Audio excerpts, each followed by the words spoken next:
সকলোকে স্বাগতম জনাইছো আমাৰ ব্ৰাইট ক্লাছেছ ইউটিউব চেনেললৈ। আজি আমি ক্লাছ 10 ৰ 13.1 ৰ আয়তন আৰু পৃষ্ঠকালীৰ কোৱেশ্চন নম্বৰ 2 সলিউশন কৰিম। কোৱেশ্চনটো ইম্পৰ্টেন্ট যে এটা পাত্ৰ এটা খোলা অৰ্ধগোলক আৰু তাৰ ওপৰত এটা খোলা বেলনেৰে গঠিত।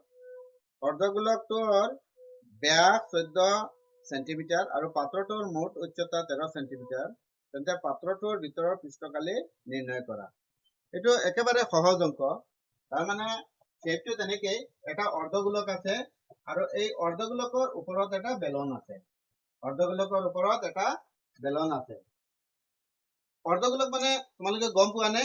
ধৰি লোৱা ক্ৰিকেটৰ বল এটা যদি ঠিক মিডিলত আমি কাটি দিওঁ তেনেহলে দুটা ভাগ হ'ব নহয়, সেইটোক অৰ্ধগোলক বুলি কোৱা হয়।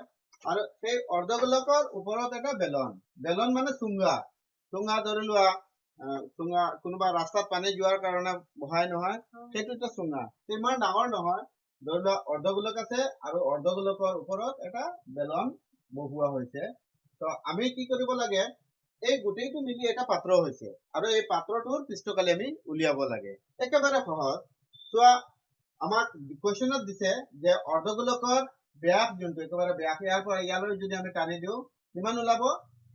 14 সেন্টিমিটাৰ বুলি আমাক কোৱেশ্চনত কৈ দিছে। গতিকে ব্যাসাৰ্ধ নো ডাউট কিমান হ'ব? 7 সেন্টিমিটাৰ হ'ব। তো ব্যাসাৰ্ধ যদি ইয়াত 7 সেন্টিমিটাৰ, ইয়াতো কিমান 7 সেন্টিমিটাৰ হ'ব। একেবাৰে সহজ। আমি এইখিনি লিখি ল'ম ধুনীয়াকে যে অৰ্ধগোলকৰ ব্যাস 14 সেন্টিমিটাৰ, ব্যাসাৰ্ধ হ'ব 7 সেন্টিমিটাৰ, ব্যাসৰ আধা হয় ব্যাসাৰ্ধ। বেলনৰ ব্যাসাৰ্ধ সমান হ'ব, কাৰণ যিহেতু এটা আনটোৰ ওপৰত, গতিকে ইয়াৰ ব্যাসাৰ্ধ দুয়োটা সমান থাকিব লাগিব।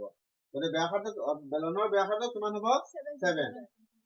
পাত্ৰটোৰ মুঠ উচ্চতা, অৰ্থাৎ কোৱেশ্চনত আমাক দিয়া দিছে যে এই পাত্ৰটোৰ মুঠ উচ্চতা হ'ল 13 সেন্টিমিটাৰ। ইয়াত চোৱা একেবাৰে সহজ। আমি যদি অৰ্ধগোলকৰ পৃষ্ঠকালী উলিয়াব লাগে তেনেহলে ইয়াৰ ফৰ্মুলাটো হ'ল 2 পাই r স্কয়াৰ। যেহেতু আমি আৰৰ ভ্যালু পাই গৈছো, গতিকে এইখিনি আমি অৰ্ধগোলকৰ ধুনীয়াকে আমি পৃষ্ঠকালী উলিয়াব পাৰিম। কিন্তু বেলনৰ পৃষ্ঠকালী উলিয়াব গলে ফৰ্মুলাটো হ'ল 2 পাই r h। বুজিলা?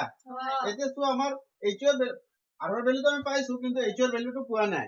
h ৰ ভ্যালু আমাৰ লাগিব। গতিকে h ৰ ভ্যালু খিনি উলিয়াব গলে এই টোটাল উচ্চতা আমাক কোৱেশ্চনত দিয়া আছে 13 সেন্টিমিটাৰ। যদি ইয়াৰ পৰা ইয়ালৈকে 7 সেন্টিমিটাৰ হয়, নো ডাউট বেলন অংশৰ উচ্চতা 6 সেন্টিমিটাৰ। অৰ্থাৎ 13 ৰ পৰা 7 বিয়োগ কৰিলে আমি কিমান পাম? 6 পাই যাম। তো ইয়াত লিখিম যে বেলনৰ উচ্চতা কিমান হ'ব? 13 ৰ পৰা 7 বিয়োগ কৰিলে 6 সেন্টিমিটাৰ হয়।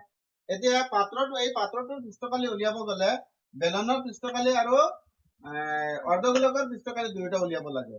এইখিনি আমি লিখি দিছো। গতিকে বেলনৰ কাট সাৰ্ফেস এৰিয়া কিমান হ'ব?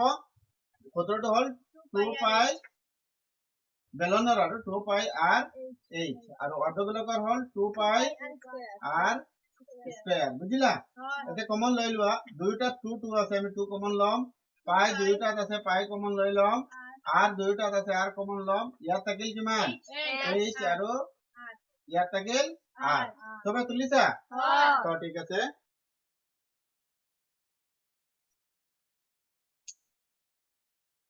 এতিয়া আমি ভ্যালু খিনি বহুৱাই দিম। চোৱাচোন, 2 ৰ জায়গাত 2 আহি গ'ল, পূৰণ দিবা। পাইৰ ভ্যালু কিমান? 22 বাই 7। r ৰ ভ্যালুটো আমি পাইছো কিমান? 7। ব্ৰেকেটৰ টাইপ ব্ৰেকেট দি দিবা। h ৰ ভ্যালু 6 আছিল, হা 6, আৰু r ৰ ভ্যালু আছিল 7 সেন্টিমিটাৰ স্কয়াৰ। একেবাৰে সহজ, সাথে সাথে আমি কাটি দিছো, কেনসেল হৈ গ'ল। এতিয়া 22 বিয়োগ পূৰণ কৰি দিয়া, দুইটা পূৰণ কৰা 44, কিন্তু এই দুটা যোগ কৰাচোন কিমান ওলাব? 13 ওলাব সেন্টিমিটাৰ স্কয়াৰ। দুইটা পূৰণ কৰা কিমান হ'ব? 52। 5 13 গুণ কিমান? 4 13 গুণ 52, 2 হাতত থাকিল আমাৰ 5, 4 52 57। বুঝিলা? 57 সেন্টিমিটার স্কয়ার। এইটো সবাই বুঝিলা নে? একেবারে সহজ নহয় জানো? বা 44 মাল্টিপ্লাই কৰি দিবা 13, এনেকে ধুনীয়াকে ওলাই যাব। তুমি বুঝিলা নে সবে? ঠিক আছে। যদি ভিডিওটো ভাল লাগে সবে শেয়ার কৰিবা। আৰু নতুন কৰি আহিলে ছাবস্ক্ৰাইব কৰিবা, বন্ধু বান্ধৱীলৈ শ্বেয়াৰ কৰিবা, এইটো ইম্পৰ্টেণ্ট হয়, প্ৰায়বাৰ মেট্ৰিক ফাইনেলত আহে।